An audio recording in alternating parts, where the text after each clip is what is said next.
You're watching Superfast 50 at 3 p.m. I'm Suesha Sam. Beginning with the first story, Vadra Congress's shameful attack on President Murmu continues after sycophant insult. Congress leader Udit calls the president deaf and dumb. The Vadra Gandhis remain silent on the grand old party's dig at the president. This sparks even more hatred among the BJP supporters, claiming that they did not question their party leader Udit Raj's insulting quote for President Murmu, where the nation's top leaders are already enraged over it. BJP national spokesperson Sambit Patra stated that the Congress should definitely apologize to President Draupadi Murmu. This surfaced after Congress leader Udit Raj defamed President Murmu via a tweet using regressive language. Congress party एक आदिवासी, एक महिला और जिन्होंने संघर्ष करके देश के सर्वोच्च पद तक पहुंचा है, उनके खिलाफ इस प्रकार के शब्दों का प्रयोग बार-बार कर रही है। ये कहीं न कहीं कांग्रेस पार्टी की मानसिकता को दर्शाता है। ये कहीं न कहीं कांग्रेस पार्टी के एंटी ट्राइबल माइंडसेट को उजागर करता है। आज कांग्रेस पार्टी को इस प्रकार के वक्तव्य के लिए क्षमा मांगनी चाहिए। Despite being confronted repeatedly, Congress leader Udit Raj remained defiant. He said that he did not see anything wrong and that she won the seat on the Adivasi victim card. BJP spokesperson Shehzad Poonawala commented on the remarks by Congress leader Udit Raj on President Murmu, stating that it was the result of the Congress showcasing its anti-Dalit and anti-tribal ideologies.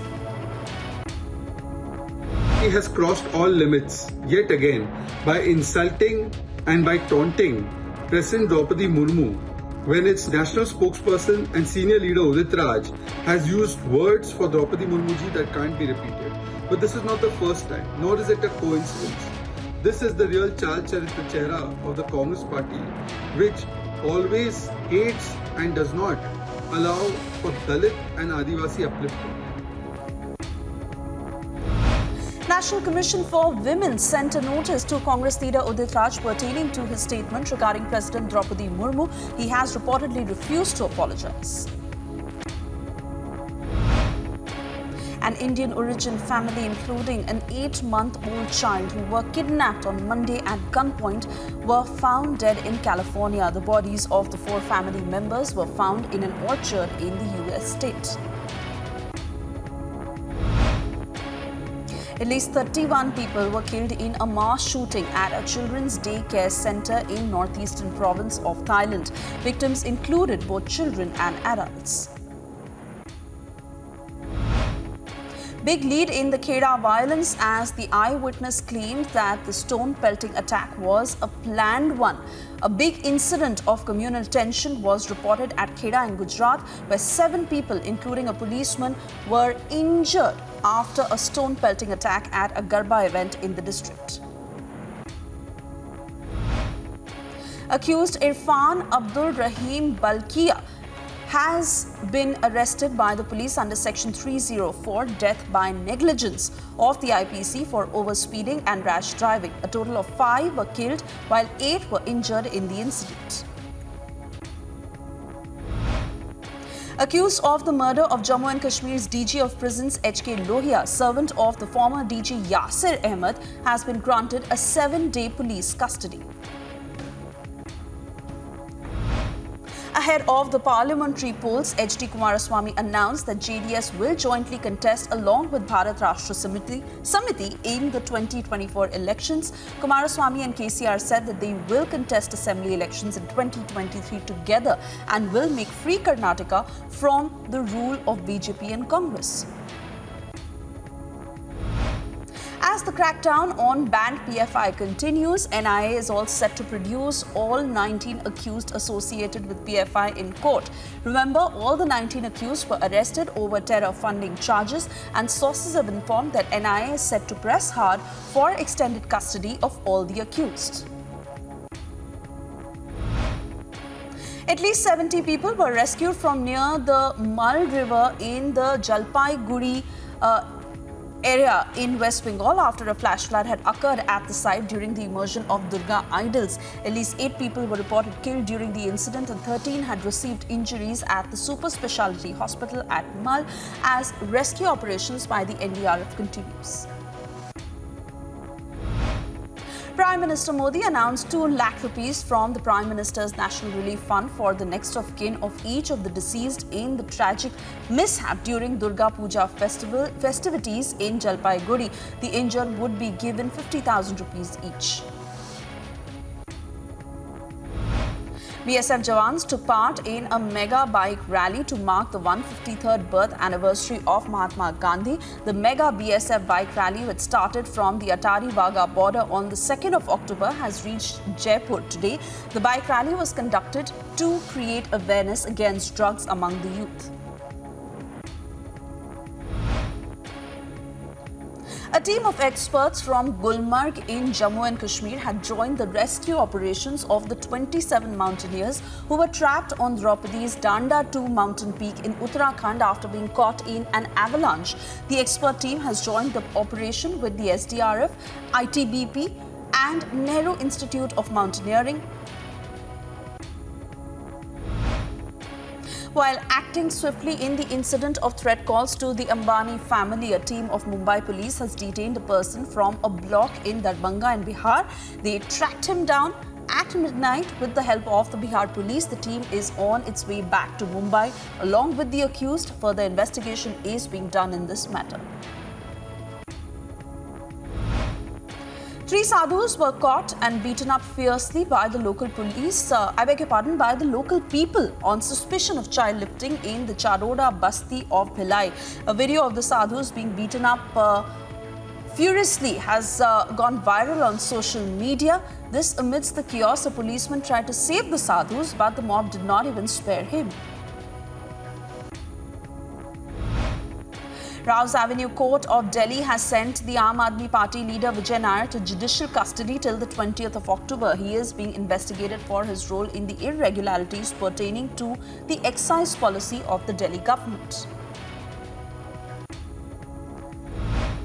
CBI presided over a multi-state operation involving international agencies with raids conducted at least 115 locations. The raids were all linked to financial cyber fraud. Multiple international agencies were involved in the operation, including the FBI, the Interpol, Canadian Police, Australian Police and several state police authorities.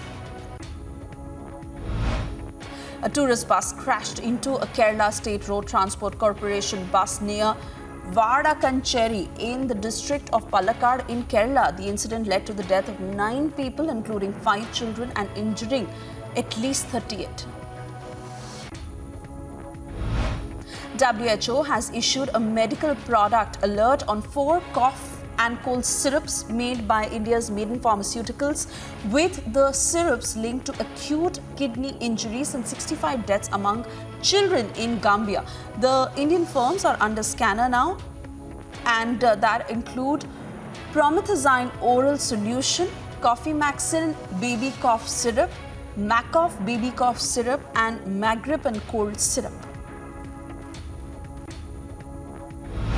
Congress interim President Sonia Gandhi had joined Rahul Gandhi and other party leaders at the Bharat Jodo Yatra in Karnataka's Mandya district today. The Congress leaders referred to it as a proud moment.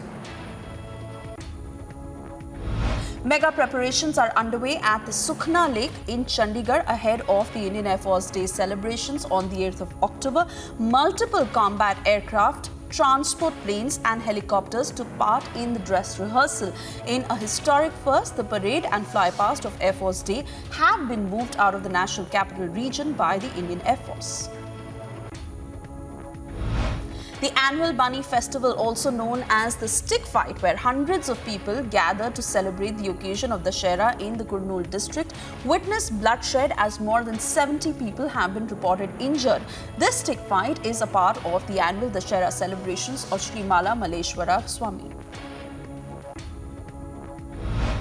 Rashtriya Janata Dal Chief Lalu Prasad Yadav visited the Medanta Hospital in Gurugram to check upon former Uttar Pradesh Chief Minister Mulayam Singh Yadav's health, as his health had been deteriorating. He has been critical since morning. 2 people were apprehended after alleged cheating was reported during an armed forces medical test in Bareilly at Uttar Pradesh. Vande Bharat Express running between Mumbai Central to Gujarat's Gandhinagar met with an accident after a herd of buffaloes came on the railway line at around 11:15 a.m. Vatwa station in Maninagar. The accident damaged the front part of the engine, according to railway officials. Russian hacker who was arrested by CBI at Indira Gandhi International Airport in connection with the alleged JEE examination scam is to be produced in court today after the end of 2-day remand period. A 20-year-old Indian-American Varun Manish Chheda was allegedly killed by his Korean roommate overnight with multiple sharp force injuries at the Purdue University at Indiana in United States. The death is currently under investigation as Varun's roommate has been taken into custody. All I can say is really, from the Purdue Police Department and Purdue University, our hearts go out to the victim and his family and friends and anybody who knew him or anybody who he may have touched in his life. This is extremely sad and unfortunate for us. Students of Purdue University gathered for a candlelight vigil with flowers and messages to remember Varun, with one of his close friends remembering him as a kind, intelligent and passionate person.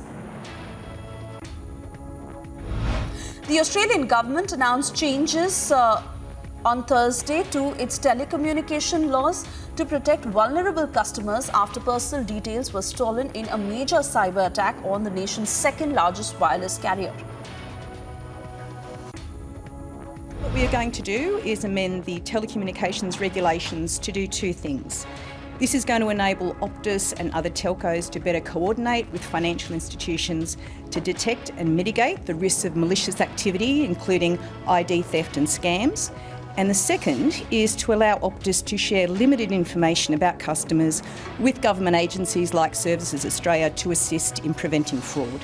Now, what this is all about is to try and reduce the impact of this data breach on Optus customers. Australia's largest city, Sydney, has been soaked by its wettest year on record, with almost 3 months of expected above-average rain to spare. Heavy rain is forecast to continue across Sydney and other parts of southeast Australia. Well, we've seen a lot of rain around Sydney today, but it's only going to get worse, unfortunately. Saturday is likely to be our danger day for Sydney and surrounding areas. We know that our catchments are saturated, the dams are full and our rivers are already swollen. So any extra rainfall, no matter how minor, is likely to exacerbate existing flooding circumstances. A rescue operation was underway off the Kithira Island, where a sailboat carrying up to 100 migrants hit rocks and sank in high winds. The Coast Guard involved its vessels, private boats and a helicopter in the rescue operations off the coast. As per sources, 30 people have been rescued so far. 15 people have drowned near the eastern island of Lesbos and about 40 people sank. A court in Myanmar has sentenced a Japanese journalist, Toru Kubota, to prison after he filmed an anti-government protest in July. Kubota has been sentenced for 7 years on the charge of violating the electronic transactions law and 3 years of incitement. Gunmen allegedly linked to organized crime opened fire at a city hall at the San Miguel Totolpan at southwest Mexico, leading to the death of at least 18 people and injuring at least 3 others. The mayor of the town was among the casualties in the incident. Renowned cliff diver IRANIAN Ifland of Australia completed the world's first dive of a helicopter into the choppy waters of the Sydney Harbour. The dive from a height of 20 metres at Mrs Macquarie's Point was staged as a teaser for the Red Bull Cliff Diving 2022 World Series final that is scheduled on the 15th of October. A professor of the Department of Hydrology and Atmospheric Sciences in the University of Arizona was shot dead on the campus premises by a former student. The 46-year-old student, Murad Dervish, has been happen. To the time we got officers on scene, it was just minutes, but in that short period of time, that shooting was able to happen. Everything did work like clockwork, though. We got our campus alerts out very quickly. We secured the building very quickly, and as I said, it's a tremendously tragic event. We feel so incredibly bad for the professor's family, friends, and colleagues, and our hearts really just go out to them. It's definitely a tragedy, and I think that it's just one of those things that sometimes you can't even predict. Flash floods triggered by heavy monsoon rains continue to wreak havoc across most parts of Sudan. The floods have damaged the essential infrastructure, increasing the risk of waterborne diseases such as cholera. The torrential floods have also destroyed thousands of homes, boreholes, and agricultural fields over the past few months. A rowing boat that connects the two sides of the Siversky Donets River underneath the destroyed bridge brings humanitarian aid to the village of Stary Soltiv, which was under Russian control for the past 2 months until recaptured in May. The bridge was the main link that connected one part of the village with the other and on to the regional capital of Kharkiv. Former President Donald Trump exclaimed that I quote, "We did nothing wrong," unquote, on the grounds of the legal fight over the classified document seizure during an FBI search of his Florida estate earlier this August. They raided and broke into my home. Everyone knows we've done nothing wrong. They are targeting me because they want to silence me, silence you, and silence our amazing Make America Great Again movement. There's never been a movement like this in the history of our country, not even close. A few dozen protesters gathered outside Ecuador's foreign ministry building in Quito to add their voice to the protest over the death of Mahsa Amini in the custody of Iran police. The demonstrators held signs and chanted slogans to show their support for the ongoing rallies across Iran in light of the 22-year-old's death. Hundreds of protesters gathered in Rome to show their support to the Iranian protesters over the death of 22-year-old Mahsa Amini in police custody. The protesters said that they wanted to show their solidarity with Iranian women against the government's repression. It means that we don't want Islamic Republic of Iran. We just want Iran, that's all. Islam ruined our country completely. We just want free Iran, that's. US Open semi-finalist and fourth seed Francis Tiafoe defeated Bernabe Zapata Miralles of Spain in straight sets of 6-1, 7-6 to reach the quarterfinals of the ATP Japan Open in Tokyo. Ukraine is set to join Spain and Portugal in a combined bid to host the 2030 FIFA World Cup. The bid, which has been in the works for more than 3 years, is scheduled to be announced at UEFA's headquarters in Nyon in Switzerland.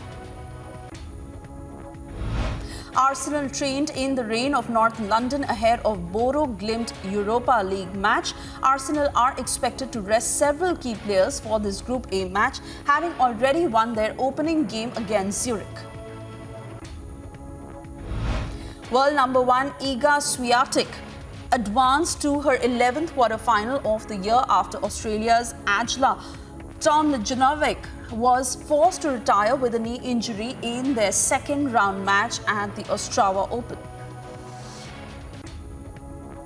Former Wimbledon champion Petra Kvitova delighted the home crowd with a straight sets win over number 2 seed Paula Badosa to reach the quarterfinals of the Ostrava Open.